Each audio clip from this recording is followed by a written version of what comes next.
Bonjour, je suis super contente de vous retrouver pour cette vidéo. Alors aujourd'hui, je vous accueille dans un espace un peu différent de celui que vous voyez dans les autres vidéos. En fait, ici, on est à mon bureau et je tenais à faire cette vidéo ici parce qu'aujourd'hui, je vais vraiment vous parler de quelque chose, pas très juridique, mais qui me tient vraiment à cœur et que vous ne verrez sur aucun site de cabinet d'avocat, ni même d'ailleurs sur mon site d'avocat, parce que c'est quelque chose de très personnel. En fait, je veux partager avec vous aujourd'hui pourquoi il y a un an, j'ai quitté mon job de rêve pour en fait créer ce cabinet et commencer à vivre ma vie de rêve. Et cette vidéo pour moi est hyper importante parce que jour pour jour, ça fait un an que ça s'est passé et donc c'est vraiment un step dans le développement de mon cabinet. Je ne sais pas si vous avez déjà créé votre société ou si vous avez le projet de le faire, mais moi, quand j'ai démissionné, j'ai vraiment eu cette sensation et je pense que c'est ce que beaucoup de personnes ressentent au moment de se lancer. J'ai vraiment eu l'impression de sauter en parachute. Juste avant de démissionner, c'était comme si j'étais dans cet avion avec le vide sous les pieds en me disant « mais qu'est-ce que je suis en train de faire ?» Il n'y a pas moyen de faire demi-tour et en fait, je dois bien vous avouer que j'avais la trouille. J'étais morte de peur, mais par contre, je savais aussi que ce que j'allais vivre juste après, ça allait être hyper intense et vraiment fantastique. Donc j'ai fait ce pas, j'ai décidé de tout quitter.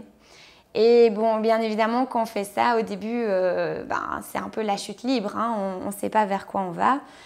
Moi, quand j'ai démissionné, j'avais deux clients. J'avais pas 1 euro de côté et j'avais des crédits à rembourser, mais j'ai quand même fait ce pas. Et à ce moment-là, en fait, tout le monde m'a dit que c'était hyper courageux la décision que je prenais et que je faisais vraiment quelque chose que beaucoup de gens ne feraient jamais dans leur vie. Et c'est vrai, au final, tout le monde ne saute pas en parachute tous les jours. Mais donc ça, c'est pour la petite histoire. Mais donc tout le monde m'a dit, c'est super courageux. Vraiment, vas-y, fonce, c'est génial. Et en fait, au moment où tout le monde me disait ça, pour moi, c'était juste une évidence. C'était quelque chose qui était plus à remettre en question. J'avais fait ce choix de créer mon cabinet. Et en fait, en faisant ça, j'ai remis du sens à mon boulot. Parce qu'en fait, quand j'étais à l'UNIF, je pense que c'est la même chose pour plein d'études universitaires, mais il y avait un dicton sur le droit qui était à l'époque le droit mène à tout à condition d'en sortir. Alors je ne sais pas si on dit toujours ça aux étudiants en droit aujourd'hui, mais le monde a quand même bien changé et effectivement je pense qu'on a plein de possibilités avec le droit. À l'époque si on avait dit que le droit mènerait à YouTube, je crois que personne ne l'aurait cru, et pourtant voilà, aujourd'hui c'est aussi ça. Mais voilà, donc quand j'étais étudiante en droit, mon rêve, c'était de devenir une grande avocate internationale en droit des affaires. Je me voyais en tailleur, à talons, à voyager autour du monde et aller signer des gros contrats avec mes clients, etc. Et vraiment, c'est ce que j'ai fait pendant 5 ans. J'ai travaillé dans des cabinets internationaux.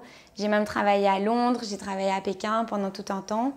Et en fait, j'étais au top. J'avais tout ce qu'il fallait, j'avais un job sécurisé, j'avais une bonne place dans un cabinet. Mais en fait, il me manquait juste une chose. Il me manquait la passion pour mon métier et le sens que tout ça avait. En fait, à ce moment-là, le challenge intellectuel que je recherchais au quotidien et que le droit offre, c'est vraiment quelque chose qui est là et qu'on peut vivre au quotidien dans notre métier. Mais donc, le challenge intellectuel était vraiment devenu une routine. Et puis, le plaisir de travailler était réduit à encoder des timesheets. Et ma motivation, après tout ce temps, ma motivation, elle avait disparu et ça s'était transformé en fait en une course effrénée aux heures billables. Et ça, à un certain moment, j'étais convaincue que c'était pas nécessaire. C'était pas obligatoire de faire du droit de cette façon-là. C'était pas figé, ça pouvait changer. Et en fait, j'étais convaincue qu'il y avait une autre manière de faire le droit, il y avait une autre manière d'être avocat. Et surtout aujourd'hui, j'étais déjà à l'époque en contact avec des entreprises du numérique et du digital.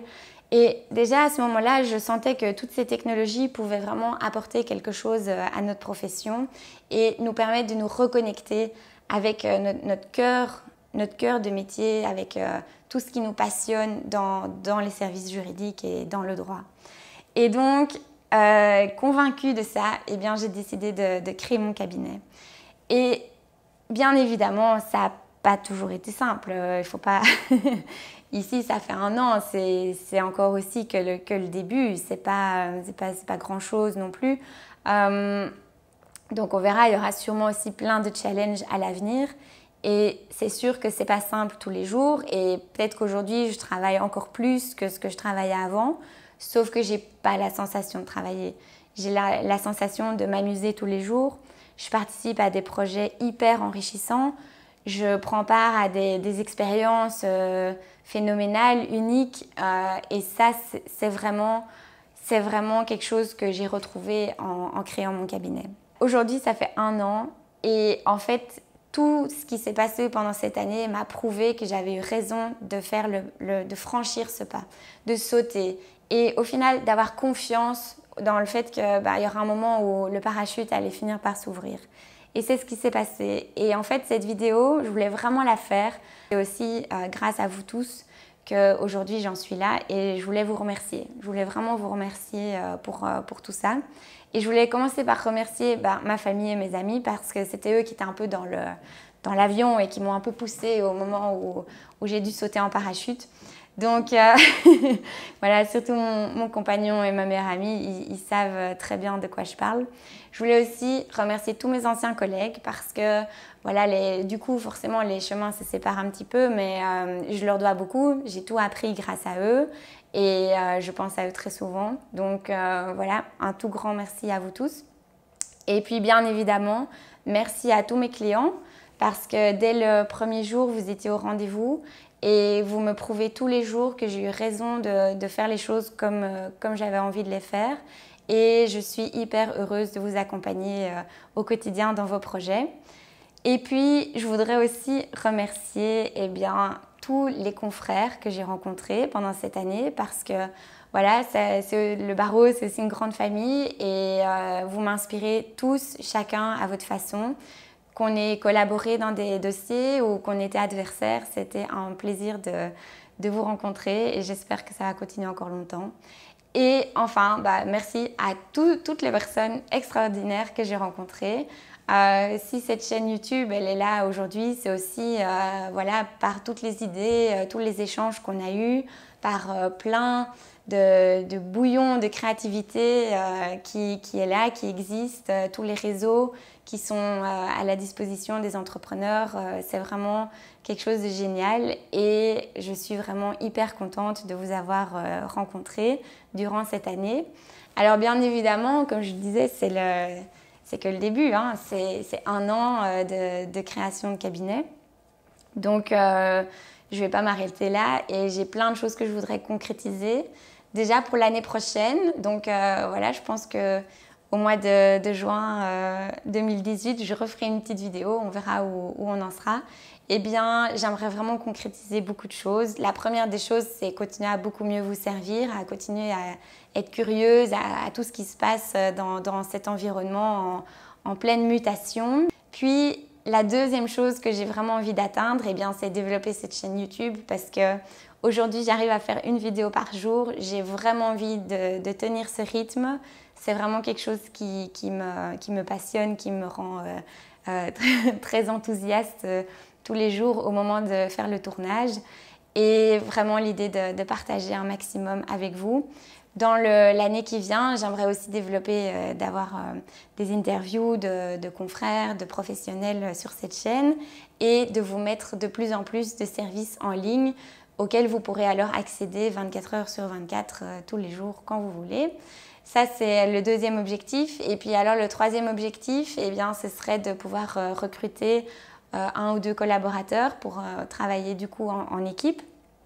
Et là, bien évidemment, les compétences sont hyper importantes, mais je cherche avant tout des personnes talentueuses, hyper motivées et qui partagent cette passion pour le droit et puis qui se voient encore avocat d'ici les 30-35 prochaines années. Donc voilà, ça c'est les petits objectifs pour l'année prochaine. On verra où on en sera.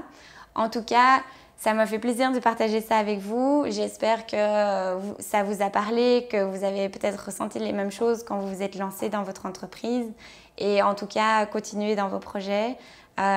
Si vous avez aimé, likez la page, likez la vidéo, abonnez-vous. Et si vous voulez, n'hésitez pas non plus à me contacter directement par email ou par les différents canaux qui existent pour en discuter avec vous. Je suis toujours disponible pour partager les passions et les projets.